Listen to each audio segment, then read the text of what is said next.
Welcome back to the deep dive. Today we are opening the charts, literally and figuratively, to talk about a man who redrew the map of the world. And that's not a metaphor, is it? Not at all. Before this guy, the map had a big "Here be dragons" sign, where the Indian Ocean meets the Atlantic. After him, it was a highway. It's one of those genuine pivot points in history. You really do have the world before 1498 and the world after. We're talking, of course, about Vasco da Gama. Now, if you've walked around Lisbon or really any major city in Portugal, you've seen the statues. Oh, they're everywhere. The guy looks heroic, beard, sword, gazing boldly at the horizon. He has bridges named after him, shopping centers, football teams. There's even a crater on the moon with his name on it. Which is fitting, I guess, because what he did was pretty much the 15th century equivalent of a moonshot. It absolutely was. But, Right. you know, the problem with statues is that they're made of stone. They're cold, they're hard, and they don't tell you the messy, human, and often incredibly violent story behind the legend.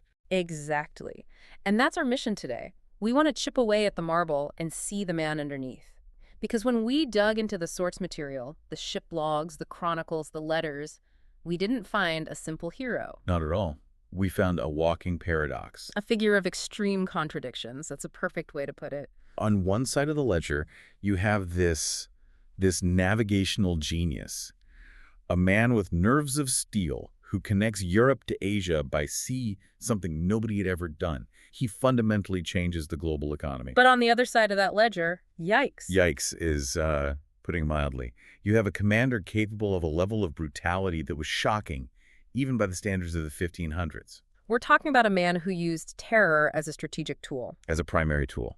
So we're going to unpack all of it. The immense feats of seamanship that opened up the world and the ruthless methods he used to dominate it. But to really get why da Gama even matters, we have to set the stage. We do. We have to go back to the late 15th century. What was the vibe in Europe? Desperate. In a word, Europe was desperate. Yeah. And it was all about dinner. It Specifically, what you put on your dinner. Spices. Pepper, cinnamon, cloves, nutmeg. Things we just have in a rack in the kitchen. Exactly. Things you buy for a few dollars and forget about for 5 years. Yeah.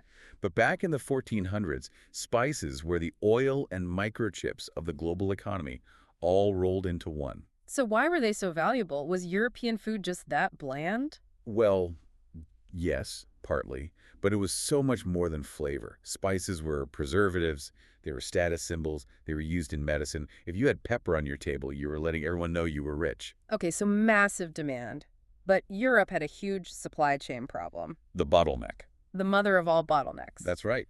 The spices grew in India, in the Far East. Hmm. To get to a table in Lisbon or London, that pepper had to travel on Arab dhows across the Indian Ocean, up the Red Sea or the Persian Gulf. Get offloaded in Egypt or the Levant, travel overland. And then, and this is the absolute kicker, it was all bought up by the Venetians. The Republic of Venice, Huh. the ultimate middleman. The ultimate middlemen. Venice controlled the entire Mediterranean trade. They bought the spices from the Islamic world and sold them on to the rest of Europe. And every time that spice act changed hands, the price just went up and up. Skyrocketed. Venice was getting filthy rich, and countries like Portugal were bleeding gold just to buy what were essentially basic commodities. So the economic incentive is crystal clear. If you can cut out the middleman, cut out Venice, cut out the overland routes, and go straight to the source. The profit margin isn't just double, it's astronomical. It's the difference between buying a marked up iPhone from a scalper and owning the entire Apple factory.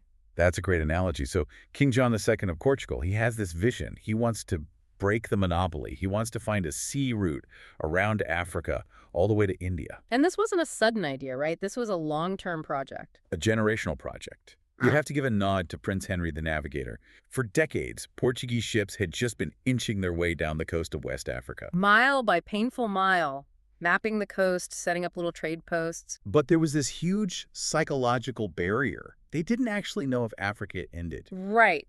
There was a genuine fear, based on old Ptolemaic maps, that the Indian Ocean was landlocked, that Africa just connected to some giant southern continent. The idea that there was just no way through. Until 1488. The big one. The breakthrough. Bartolome Dias, he sails south, gets absolutely battered by storms, and inadvertently gets pushed all the way around the tip of Africa. He sees the coast turning north. He sees the coast turning north, and he proves it. The Atlantic and the Indian Oceans connect. That must have been a massive eureka moment for the king. Huge. But Dias had to turn back. His crew was on the verge of mutiny. They were exhausted. They were terrified. But the key thing was, now the king knew the door was there. He just needed someone to walk through it and see what was on the other side. And this is where it gets a bit like a spy thriller. Before sending da Gama, the king sends secret agents. He does. Pero de Covillon and Afonso de Paiva.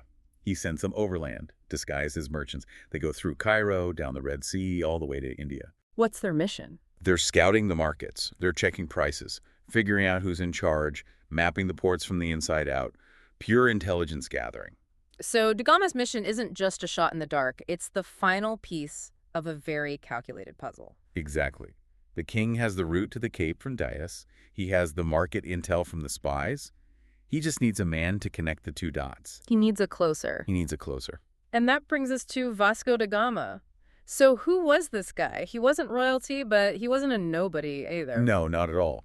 He was born in Sines, a small, rocky seaport on the Alentejo coast, probably in the 1460s.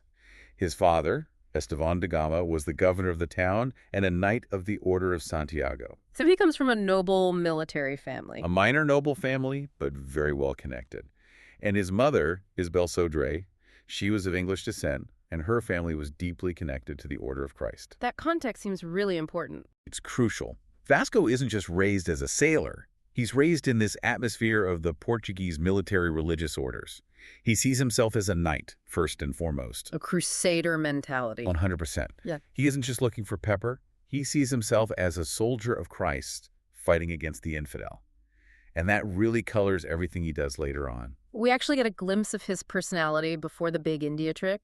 There's an incident in 1492. This is a great story. It really establishes his character.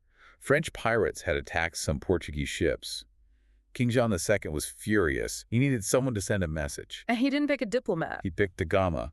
He sent him down to the ports of Setúbal and the Algarve with one order: seize every single French ship you can find. Just impound them. Impound them, take the crews, everything. Full-on retaliation. And how did he do? He was ruthless and incredibly efficient. He just locked down the ports, seized all the ships, and basically held the French merchant fleet hostage until the King of France caved and apologized. So he's competent, he's loyal, and he is not afraid to crack some skulls. He's the perfect candidate for the India run. When the time came, the king needed someone who had the navigational skill, but also the sheer force of will to keep a crew in line for what they knew would be a terrifyingly long journey. Okay, let's look at that journey. Section 2. Into the unknown. July 8th, 1497. The fleet leaves Lisbon. What are we looking at here? Huge armada. Surprisingly, no. It was more like a surgical strike force. Just 4 ships, the flagship, the San Gabriel, which Vasco commanded himself, then the San Rafael, commanded by his brother, Paulo da Gama. Which is interesting, keeping it in the family. It makes a lot of sense. In a situation where mutiny is a constant real risk, you want your second in command to be someone you can trust implicitly. Who better than your own brother? True. And the other 2? There's the Burrio, a faster caravel, and then a larger storage ship that was just full of supplies. How many men? It's about 170. But these were the absolute best of the best. The king stripped other fleets to give da Gama the most experienced pilots and navigators in all of Portugal. They knew this was the big one. Now, the route. This is where we see the real navigational genius. I think most people would assume that to get around Africa, you just hug the coast. And if you do that, you will fail. Yeah. The winds and the currents along the coast of West Africa, especially in the Gulf of Guinea, they're brutal. They just push you back towards Portugal. So you're fighting the ocean every inch of the way. Every inch. It's slow, it's hot, and it just destroys ships and crews. So da Gama does the unthinkable. He reaches Sierra Leone, and then he turns the wheel. He turns away from Africa. He sails west, out into the vast open Atlantic. Towards what would eventually be Brazil. Basically, yeah. He's hunting for the westerlies, the big circular wind patterns of the South Atlantic. He's gambling that if he swings wide enough, he'll catch a massive tailwind that will just slingshot him around the Cape of Good Hope. Just think about the psychological toll of that decision for the crew. It's terrifying. They sailed for over 3 months, more than 90 days, without a single glimpse of land. Wow. Just endless ocean. Day after day after day. For context, Columbus was only out of sight of land for, 30-something days on his first voyage? Right. This is triple that. It was the longest voyage out of sight of land in human history up to that point. Over 10,000 kilometers of open water. Imagine being a sailor on that ship. You have no idea if the Admiral is a genius or if he's completely insane. You're just trusting his math. You're just trusting his math and praying, and the conditions on board. They must have been horrific. Unbelievably bad. The water goes foul, it turns green and slimy, the hardtack bisque is getting infested with weevils, and then, of course, a scurvy starts to set in. We hear about scurvy a lot, but I don't think we really appreciate just how awful it is. It's a total breakdown of the body. Your gums swell up until they completely cover your teeth so you can't even chew. Your joints swell to the size of melons. And weirdly, old wounds just open up. Yeah. If you had a cut from 20 years ago that had healed, the scar tissue literally dissolves and it starts bleeding again. It is a slow, agonizing way to die. But somehow, da Gama holds the crew together, and the gamble pays off. It pays off spectacularly. In November 1497, they swing back east, and boom, there it is. The African coast. They had bypassed the doldrums perfectly. They rounded the Cape. By Christmas, they were sailing up the east coast. A coast they named Natal to honor the birth of Christ. Exactly. But now they are leaving the known world. They are entering the Indian Ocean. And this is not an empty sea. No, this is a busy highway. It's the trade hub of the medieval world. Yeah. Arab, Persian, Indian, Chinese ships crisscrossing constantly. Yeah. It's a sophisticated, ancient network. And the Portuguese are, oh, well, they're the barbarians at the gate. They make their first major stop at Mozambique Island in March 1498. And da Gama immediately realizes that being a Christian crusader might not be the best opening line in a Muslim-controlled port. Right, so he decides to go undercover. He dresses himself in Muslim robes, tries to pass himself off as a visiting dignitary from North Africa. He wants an audience with the Sultan. But the ruse fails. Why? The gifts. This is a recurring comedy of errors in this whole story. The Portuguese brought trade goods that were valuable to tribes in West Africa. You know, copper bracelets, little bells, simple cloth. But the Sultan of Mozambique is wearing silk and gold. He's a sophisticated ruler in a wealthy port. He looks at da Gama's cheap trinkets, and he's just insulted. It's like bringing a bag of marbles to a diamond exchange. Perfect analogy. The locals realized these guys weren't who they said they were. Rumors spread that they were Christians. The mood turned very ugly very fast. So da Gama has to flee. And this is where we see the first real flash of the ruthless commander side of him. He doesn't just sail away quietly. As he leaves, he orders his ships to fire their cannons into the city. He just bombards the town out of spite. It's a pattern. It's a pattern. Respect me or I will burn your house down. He does the same thing up the coast in Mombasa. They try to loot some unarmed ships, basically resorting to piracy, and they get chased out of there too. Oh, it's not going well. They're running low on supplies, the crew is sick, and every port they visit becomes hostile. Until they reach Malindi. Now, Malindi was a major rival of Mombasa, so the Sultan of Malindi sees these heavily armed Portuguese ships and thinks, the enemy of my enemy is my friend. Local politics saves the day. It does. The Sultan welcomes them, he gives them fresh food and water, and most importantly, he gives them the one thing they need more than anything else. A pilot. A pilot. Someone who knows the road. More than that, someone who knows the monsoons. Right. The Indian Ocean works on a schedule. A very precise schedule.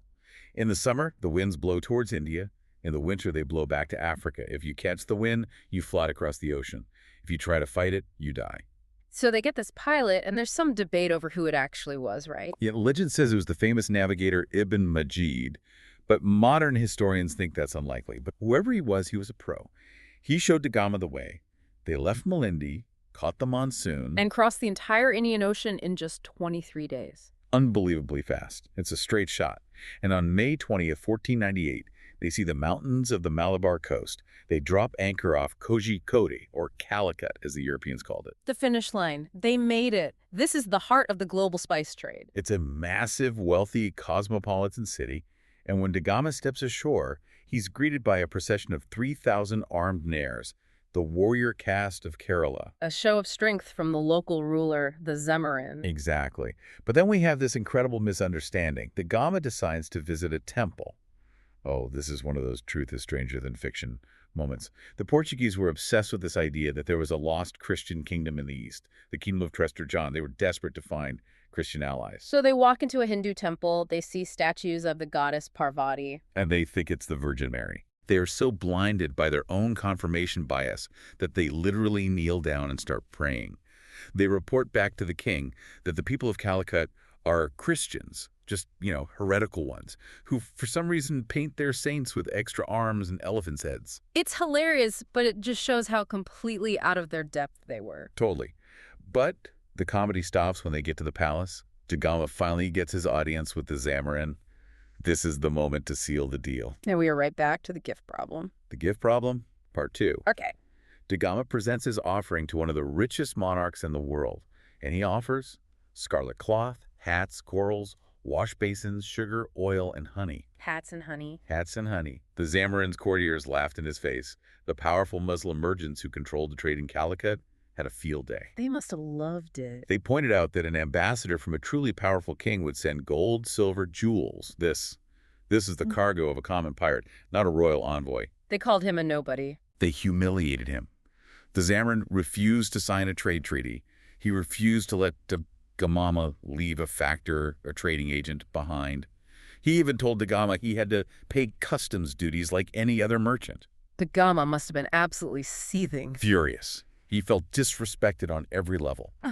So he decides to leave. But he doesn't just leave quietly. He kidnaps a few nares and 16 fishermen who are just working on the beach. Just grabs them, drags them onto his ships. He says he's taking them to Portugal to show them the power of his king, but it's just kidnapping. It's a final hostile act. And then the return journey. He makes a critical mistake here, doesn't he? He ignores the local knowledge. He's angry, he's impatient, and he decides to sail back to Africa against the monsoon. The trip there with the monsoon took 23 days. How long did the trip back take? Over 90 days. Oh my God. 3 months, fighting the wind and the sweltering heat. The scurvy came back, but worse than before. People were dying every single day. They lost so many men they couldn't even crew all the ships. Exactly. They had to take the San Rafael, his own brother's ship, and burn it at sea. They just scuttled it because they didn't have enough healthy sailors to sail it home. And his brother Paulo. Paulo da Gama didn't make it. He died of illness in the Azores, just weeks away from Portugal. Vasco had to bury his brother on the island. He finally arrived back in Lisbon in September 1499, a broken man. To the king. To the king and to the people of Portugal, he was a god. He had done it. He had proved the route existed. And the small cargo of spices he did manage to bring back paid for the entire expedition 60 times over. A 60-fold return on investment. That's insane. It justified everything. Right. King Manuel I gave him the grandiose title, Admiral of the Seas of Arabia, Persia, India, and all the Orient. Okay. Section 3, the second voyage. Da Gama stays in Portugal for a bit, but in 1502 he goes back, and the vibe is very, very different. Completely. In the meantime, another fleet under Pedro Alvarez Cabral had gone to India. That trip ended in a disaster. A riot in Calicut left over 50 Portuguese dead. So when Da Gama returns in 1502, he's not an explorer. He's an avenger. The mask is off. He's in command of the 4th India Armada. 15 ships, 800 men, heavy artillery. His orders are explicit. Break the Zamorin. Force him to submit. Destroy the Arab trade monopoly by any means necessary. And this brings us to the single most infamous incident of his entire life, the pilgrim ship, the Miram. The Miram. This was a ship he encountered off the Indian coast. It was carrying Muslim pilgrims returning from Mecca to Calicut. It was not a warship. It was full of families, wealthy merchants, women, children. Da Gama intercepts it. He captures it. The passengers realize they're in a hopeless situation. They offer a ransom. We aren't talking small change. The sources say they offered enough gold and jewels to ransom every Christian slave in North Africa. They offered a fortune. Everything they had. A normal pirate or privateer would take that deal in a heartbeat. That's the business. But Da Gama wasn't in business. He was in the business of terror. He ordered his men to take all the loot, but he refused to release the ship. He ordered all the passengers, men, women, and children, locked inside the hold. And then He set the ship on fire. with everyone still inside. With over 400 people inside. And it wasn't quick. The ship burned for days. There's a detail from the chronicles that is just, it's hard to even process. It says Da Gama rode around the burning ship in a small boat, watching through the portholes as people burned to death. Watching them die. Women were holding up their babies to the portholes, begging him for mercy for their children. And he just watched. He let them all burn. He spared only about 20 children, and that was so he could forcibly baptize them and raise them as monks. To save their souls after he murdered their parents. Yes. That is, it's pure sadism. It's monstrous. It's the definition of a war crime, though of course that concept didn't exist then. But even for the time, it was seen as exceptionally cruel. He wanted to send a message to the entire Indian Ocean. The Portuguese are here, and we have no mercy. We follow no rules. And he carries that same energy to Calicut itself. He arrives at the city and issues an ultimatum to the Zamorin. Expel every single Muslim from your city. Kick out your entire merchant class, the foundation of your economy. Which the Zamorin can't possibly do. He refuses, and da Gama escalates. He captures a high priest, a Brahmin, who had come out to negotiate. This was actually the same man who had helped him on his first voyage. And da Gama has him mutilated. Accuses him of being a spy. He orders his men to cut off the priest's lips and ears. Then he had dog's ears sewn onto the man's head and sent him back to the Zamorin. It's psychological warfare. He's saying, I don't even see you as human. Precisely. Then he lines up his fleet and bombards the unfortified city for 2 days straight, turning the waterfront to rubble. He captures a fleet of rice boats in the harbor. He cuts off the hands, noses, and ears of the crews. The fishermen again. Just ordinary people. Hundreds of them. He loaded the severed body parts into a boat and sent it to the shore with a note telling the Zamorin to make a curry out of them. It's horrifying. But here's the cold strategic question. Did it work? Did this campaign of terror make the Zamorin surrender? And that's the great irony. No. The Zamorin was battered, his city was on fire, but he refused to submit. Da Gama inflicted unimaginable suffering, but he couldn't break the political will of the ruler. He just left a legacy of absolute burning hatred. So he goes back to Portugal in 1503. He brings back a fortune in spices, but he hasn't actually won India politically. And because of that, he gets sidelined. The king seems to realize that maybe a mass-murdering psychopath isn't the best person to build a stable, long-term administration. You need a governor, not just a butcher. Right. So he sends other men, like Francisco de Almeida and the great Afonso de Albuquerque. These guys are tough, for sure, but they are empire builders, not just raiders. Da Gama spends the next 20 years in Portugal, basically in the wilderness. Section 4, the final act. It's now 1524. Da Gama is an old man. He's been sitting on his estates complaining for 2 decades. He's been feuding with the Order of Santiago over getting ownership of his hometown, Sines. He eventually gets made the Count of Videgueira in 1519, which is a huge deal. He's the first count in Portugal who isn't of royal blood. He clawed his way into the high aristocracy. But then the king calls him one last time. A new king, John III, is on the throne. And the situation in Portuguese India has deteriorated. The officials are corrupt, they're stealing from the crown, discipline has completely collapsed. The king thinks, I need a hardliner. I need someone who terrifies these people into line. Send in the wolf. Exactly. He appoints the aging da Gama as Viceroy of India, sends him back one last time to clean house. And on the voyage out, we get this one final, incredible moment that just perfectly captures his ego. The earthquake incident. This is cinematic. The fleet is near Dabul on the Indian coast. And suddenly the water starts boiling, the ships are pitching violently, it's a submarine earthquake, a tsunami is forming. The crew must have been absolutely losing their minds. They think it's the apocalypse. They're screaming, praying. And Vasco da Gama, he's sitting on the quarterdeck, he stands up, looks at his terrified crew and shouts, Friends, rejoice and be happy, for even the sea trembles before us. Even the sea trembles before us. Even the sea trembles before us. Wow. That's the level of self-belief. It's the ultimate flex. He genuinely believed that he was so powerful, so ordained by God, that nature itself was afraid of him. But nature always wins in the end. It always does. He arrives in India, he starts firing corrupt officials, he starts cracking the whip, and then a mosquito bites him. Malaria. He falls ill in Cochin, and on Christmas Eve, 1524, the great Admiral, the man the sea trembled before, dies. But even his death has a bizarre plot twist. The case of the bones. Oh, this is just classic. So he was buried in a church in India at first. Years later, his son moves his bones back to Portugal, to the family estate in Videgueira. He lays there for centuries. Then we get to the 19th century, 1880. Portugal's in a very patriotic mood. They want to honor their greatest national hero. So they decide to move his remains to the Geronimo's Monastery in Lisbon. It's like their national pantheon. A huge state ceremony. Oh, yeah. Kings, queens, soldiers. Yeah. They march this grand coffin into the monastery. A fitting tribute. Except 4 years later, a historian is checking the records. And they realize they dug up the wrong grave in the family crypt. Yes. They had moved the bones of his great-grandson. The actual Vasco da Gama was still back in the dirt in Videgueira. that is unbelievably embarrassing. It was a national scandal. They had to go back very quietly, find the right guy, and do it all over again in 1898. The man who could navigate the trackless ocean couldn't even get a direct route to his own final tomb. Okay, section 5, the legacy. We've covered the man, the good, the bad, and the very, very ugly. Now we have to weigh the impact. I mean, it is impossible to overstate the economic shift. Da Gama broke the Mediterranean monopoly. He made spices, once a luxury for kings, affordable in Europe.